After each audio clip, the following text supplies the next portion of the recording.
presented by BL Music. धमाका recording studio Kishanganj.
Satish रैमा DJ Sumit Satish रैमा DJ Sumit Satish रैमा DJ Sumit Satish रैमा याई जियो मरवा काल होतो तो हर शादी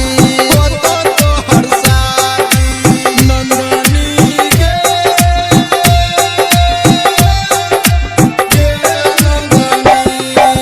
संग दिए मार के खाइले कसम गे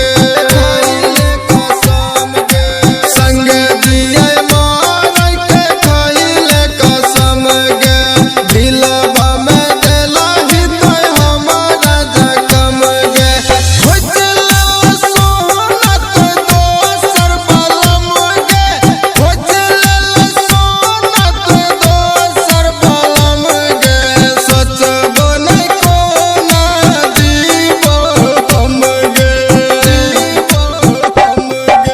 नंदनी गे नंदनी नंदनी गे नंदनी डीजे सुमित सतीश रैमा डीजे सुमित सतीश रैमा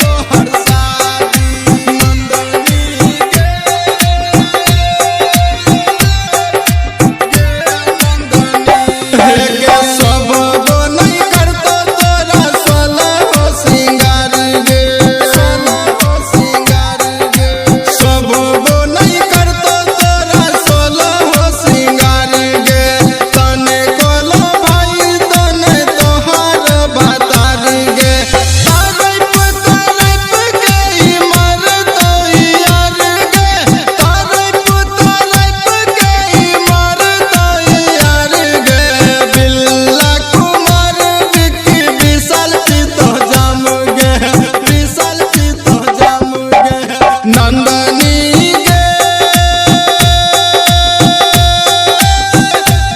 नंदनी नंदनी गे नंदनी रिकॉर्डिंग बाय नीरज बाबू।